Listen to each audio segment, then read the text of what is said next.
Wilfred, what brings you here? Anong problema? May problema ba? What happened? Ano ba talaga nangyari kahapon? Di ba I already told you kahapon pa?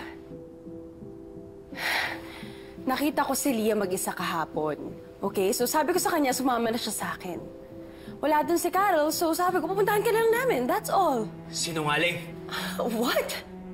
Ako pa ngayon sinungaling? Are you insane? Saan ang galing yun? Kay Leah. At ang sabi niya, nandun lang si Carol. No, she wasn't.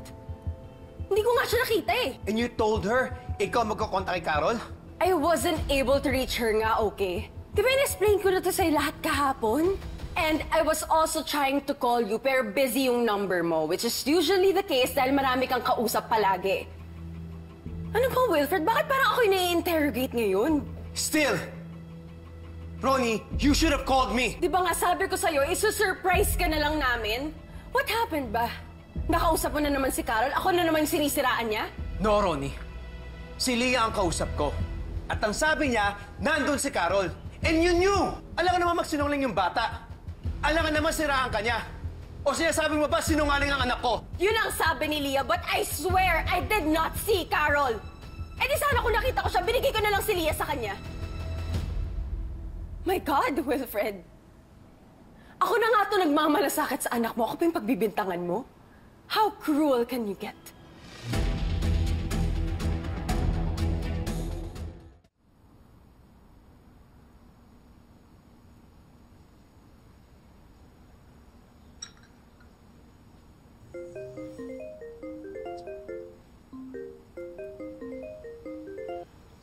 Leah? Nainay. Sorry kung nalingat ang nainay, ha? Kung hindi ko na malaya na umalis ka na. Kung hindi kita nabantayan ng mabuti. Nainay, bakit po ba sinasabi niyong lahat na hindi ako nabantayan? Na nawala ako. Sumama lang naman po ako kay Tita Ronnie eh. Sorry kung nag-aaway-aaway po kayo lahat dahil doon.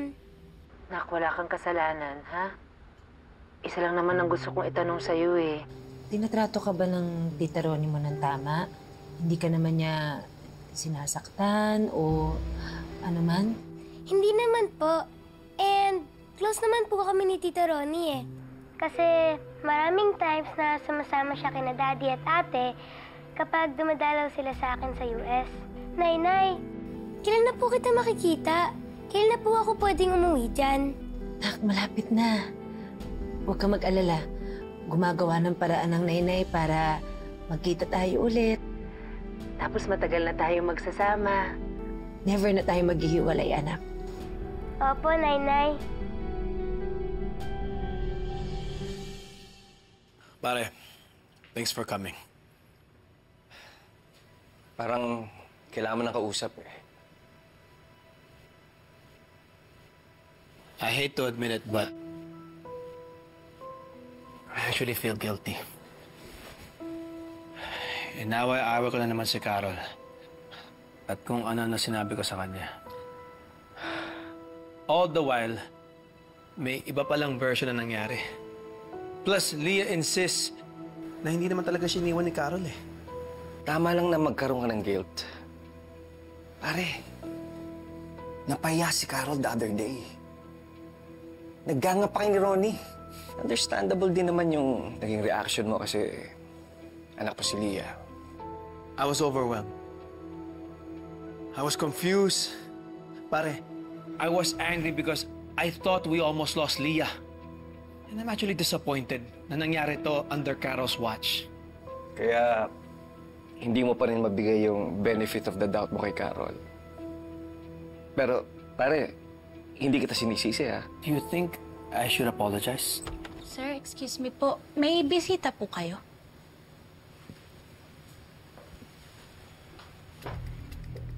Attorney, please, sit.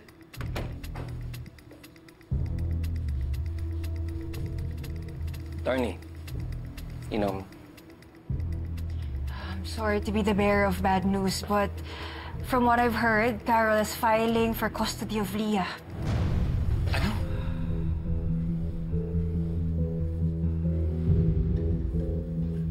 Custody? Wait, paano? Yes, kaya kailangan natin mag-prepare kasi once dumating na ang notice of summon, tuloy-tuloy na ulit to. You'll be attending hearings again, but this time, para paglabanan nyo ni Carol, si Leah.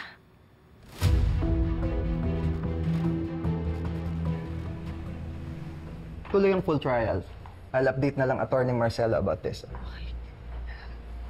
Wilfred, the court will assign a social worker that will conduct an evaluation of the child's home environment and well-being. So yung findings nila ang magaguide sa korte on what truly is the best interest of the child. Bakit pa kailangan umabot sa ganito, Carol? Akala ko ba hindi natin kailangan mag-file ng kaso? Tapos biglang ganito? Sinungaling ka? Wala akong choice, Wilfred. Dahil ginigipit mo ko. Akala ko rin magiging okay ang setup natin, pero ito ka. Pinagkakait mo sa akin yung anak ko. Wilfred, ina ako ni Leah. Hindi ako papayag na nagmamakaawa ako para lang sa oras ng anak ko. And I'm her father! May karapatan din ako mag-decide kung ano makakabuti o hindi sa kanya! Kung makapagsalita ka, parang hindi ko alam kung ano makakabuti sa anak ko. Carol, this is not a place for personal arguments. Pag-usapan na lang natin to in private. So dito, may sarili kang kwarto. Tapos sa bahay ng nainay mo, magkasama kayo. Yes po. Ano mas gusto mo? Sariling kwarto o may kasama kang iba? I like having my own room. Pero masaya rin po kasama si Nainay. Ano naman nararamdaman mo sa bahay ng daddy mo? Hindi ka ba naninibago? Diba, kakauwi mo lang galing US? Hindi naman po. Mas masaya po ako dito kaysa sa US kasi kasama ko na po sina daddy at ate. Ano naman nararamdaman mo sa bahay ng nanay mo? Same lang po, masaya rin. Palagi kami nagkikentuhan at nagtatawanan ni Nainay. Saan mo mas naramdamang safe ka? Dito? Sa daddy mo? O sa bahay ng nainay mo? Pareho pa rin po. Kanino mo gusto magstay? Dito? Kay daddy mo? O sa bahay ng nainay mo? Pareho lang po talaga. Kung papipiliin ka lang ng isa lang. Ayoko pong mamili. 2 years na po ako nasa abroad. And ngayon ko na lang po ulit sila makakasama. And I want to be with Daddy the same way I want to be with Nainay. Bakit ko po kailangang mamili? Leah, minsan kasi, some parents will not live together anymore. May mga differences sila na hindi na maaayos. Eh kung sila po ang may differences, bakit po pati ako kailangang madamay? Bakit po ako yung may kailangang mag-suffer?